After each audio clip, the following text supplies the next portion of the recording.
Meus caros, a minha análise aos resultados da Madeira de ontem, como não podia deixar de ser, eu estive à espera de conhecer todos os resultados firmes, ouvi as reações dos principais protagonistas políticos, tanto na Madeira como aqui no continente.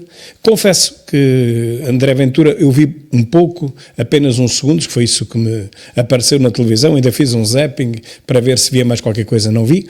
O que vi foi, mais uma vez, a comunicação social a tentar dar a volta aos assuntos. Por exemplo, quando se fala dos resultados finais, diz-se que o CDS, com um deputado, vai manter a maioria absoluta, a ajudar, mas não se diz que o CDS perdeu outro deputado. Ou seja, o CDS perdeu 50% da sua base eleitoral de apoio na Madeira. E sobre isso não há uma única palavra, mas sobre o Chega já se diz que foi derrotado em toda a linha, porque tinha 4 deputados e ficou apenas com 3, perdendo um, que é uma derrota inacreditável. Meus caros, perder 1 em 4 é perder 25%. O CDS perdeu 1 em 2, o que dá 50%, é o dobro, não é sequer comparável. Por outro lado, digamos, a perda que nós tivemos não foi efetiva, porque nós elegemos 4, mas só estavam 3 ao ativo. Um dos deputados eleitos tinha-se afastado do partido. Bom, portanto, a nossa força manteve-se igual à que tínhamos no último dia deste governo anterior. 3 deputados, efetivamente. É bom? Não é bom. E pelo que eu vi, do pouco que ouvi de André Ventura nas televisões, ele também não ficou satisfeito, nem podia ter ficado.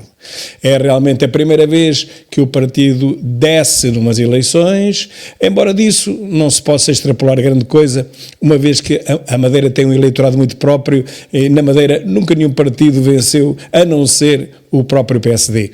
Portanto, não podemos de forma nenhuma extrapolar para o território continental, em que sucessivamente pois ganha um ou ganha outro com várias coligações. Mas nunca ganhou apenas um partido. Posso comparar, sim, é com a minha terra, a terra onde eu moro, por isso eu lhe chamo, talvez abusivamente, a minha terra. Eu não nasci cá realmente, mas Ceia teve sempre, desde 1976, desde as primeiras eleições autárquicas, teve sempre o mesmo partido a comandá-la, o PS, com exceção de uma legislatura em que ganhou o PSD, mas calma, com os candidatos do PS, ou seja, com o mesmo presidente da junta que era do PS. Portanto, podemos comparar, se calhar, Ceia à Madeira, porque o fenómeno localizado é o mesmo. Por algum motivo que ninguém consegue explicar, é sempre o mesmo partido que ganha as eleições, governando bem ou governando mal. E no caso de Ceia, mal e muito mal. E continua a ganhar, embora cada vez com menos margem. E na Madeira aconteceu a mesma coisa, Miguel Albuquerque ia ganhando cada vez com menos margem, até que agora aumentou inesperadamente para alguns, não para mim, a margem da sua vitória. E porquê é que isto aconteceu? Meus caros, não sendo eu sociólogo, nem nunca pretendendo ser, sou um homem da ciência, não das letras, a verdade é que a história da democracia demonstra-nos que quem derruba governos ou quem contribui para a sua derrocada a seguir é penalizado nas urnas. Esta máxima de Cavaco Silva continua a ser verdade. De facto, esta moção de censura na Madeira foi protagonizada pelo Chega e pelo PS, o governo caiu e, afinal, os partidos que foram mais penalizados foram justamente o PS e o Chega. O PS perde 3 deputados, o Chega perde 1.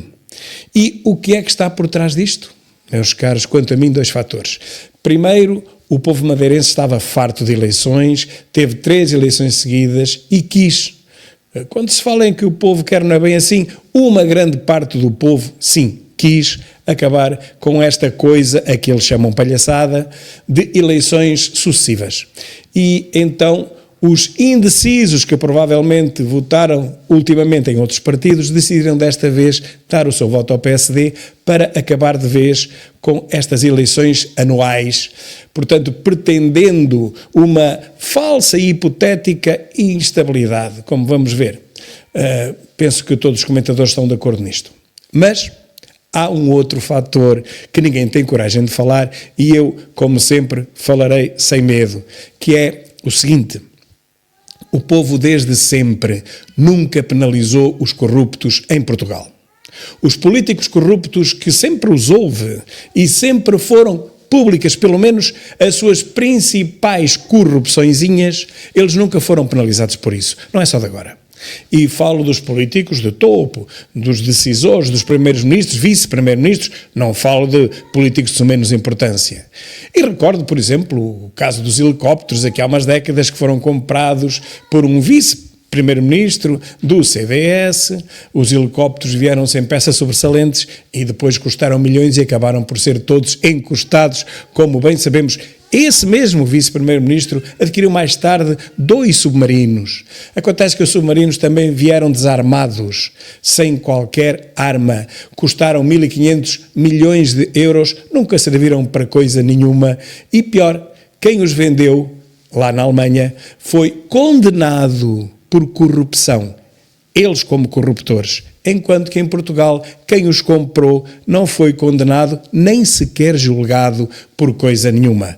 Falamos do mesmo vice-primeiro-ministro, que é hoje uma pessoa grada da comunicação social e que tem o seu programa de comentário ao fim de semana. Falo-vos também do primeiro-ministro que hoje tem o seu nome na praça pública há mais de 10 anos, aguardando um julgamento que nunca mais é marcado. Parece que foi agora marcado, mas ele já disse que não vai respeitar isso. Ora, esse primeiro-ministro, neste caso socialista, ele não foi derrotado nas urnas por ser corrupto, pois nessa altura falava-se pouco dessa questão da corrupção. Ele perdeu em 2011 as eleições para Passos Coelho, numa altura em que já se falava realmente do caso Freeport e de outros casos, embora não se imaginasse sequer a dimensão real de todos estes casos e casões, neste caso, casos e casões, não são casinhos, mas ele não perde as eleições por causa disso, ele perde-as porque deixou o país chegar à bancarrota e não por causa das acusações de corrupção ou de acusações essas que ainda hoje não foram provadas. E se dúvidas tiverem, recordem-se do caso do Isaltino Moraes, que foi preso, condenado e preso, e quando saiu da prisão voltou a ser presidente da Câmara de Oeiras. Precisam de mais alguma prova do que acabo de dizer? Nada disso faz perder a popularidade a ex-primeiros-ministros, a ministros, a ninguém. A corrupção em Portugal não conta. Portanto, concluímos que o povo não penaliza os alegados corruptos. E este é, porventura, o maior ensinamento que nós podemos retirar e recordar de mais estas eleições. Ora, aqui chegados, como se costuma dizer, resta-nos perspectivar o que vai acontecer nas próximas eleições legislativas. Se esta regra de todo infeliz, uma regra infeliz, se mantiver como tudo indica, nós não podemos esperar que Montenegro tenha um mau resultado apenas por ser acusado ou indiciado ou suspeito na sua empresa de ter trabalhado de forma irregular. Quem esperar que Montenegro vai ter um mau resultado por causa das trapalhadas da sua empresa e da mulher e dos filhos e daquelas trocas e baldrocas todas, meus caros, desenganem-se. Não é por aí que Montenegro vai perder. Montenegro perderá se nós conseguirmos mostrar à maioria da população que a sua governação não foi diferente da de António Costa. Prometeu e não cumpriu. Claro que eles vêm dizer já não tivemos tempo e tal. Não, tiveram.